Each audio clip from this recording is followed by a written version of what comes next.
Hey guys, so I want to read you quite possibly the most terrifying verses in the Bible. Now, you might not think they sound that terrifying, but I'm sure I explain the way I'm looking at it, it might change your mind. So I'm going to read, I don't have my King James with me. I have the Oxford because it has the Apocrypha in it. But Second Thessalonians 2:9, that's where I'm going to start, says this: The coming of the lawless one is apparent in the working of Satan, who uses all power, signs, lying wonders, and every kind of wicked deception for those who are perishing, because they refused to love the truth and so be saved. For this reason, God sends them a powerful delusion, leading them to believe what is false, so that all who have not believed the truth, but took pleasure in unrighteousness, will be condemned. He will let us believe the lie, send us the strong delusion. I don't know if you understand how very terrifying that is. Let me give you an example.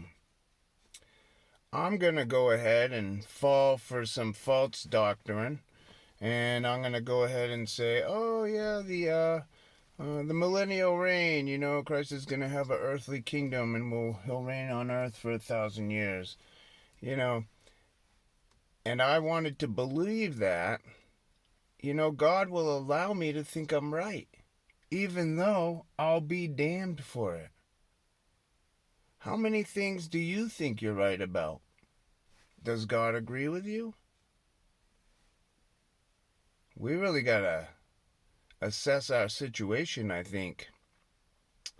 And I'm really just talking to myself. I think we need to reassess all our beliefs, top to bottom. I think, here is advice that I gave to my older brother.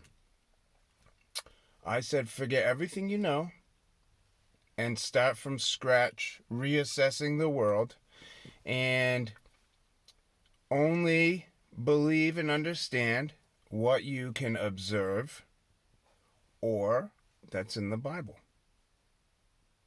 And rebuild your world around that. And, the closer we get to the end, the more important I think that becomes. Because we have to make sure that our beliefs are in line with God's beliefs. And those are in the King James Bible.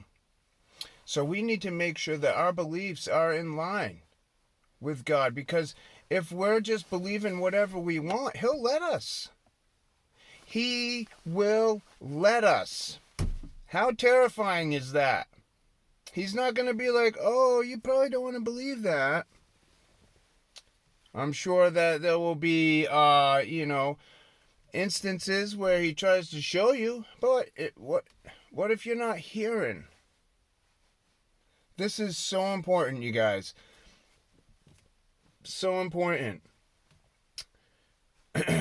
I can just keep thinking of like scenarios and just wondering, oh my goodness. Anyways, I just wanted to come on here and put this word out, and hopefully this will get your wheels turning, because our wheels need to be turning. We're getting to the end, and if we're not right with God, we're doomed. And if we can just believe whatever we think, we're going to think that we're right. Oh man, I'll tell you what. You want to know what I believe? What's in this Bible. You want to know what else I believe? What I can see and what I have seen. Other than that, I don't believe anything. I don't believe anything I was taught. I don't believe anything in my mind. I don't believe any of the history. It's all been fabricated to lead us away from God. And, you know, knowing that, there's only one solution. And that's to forget everything and go back to God. So, I hope you think this is as serious as I do, because it's serious. Alright, you guys? God bless.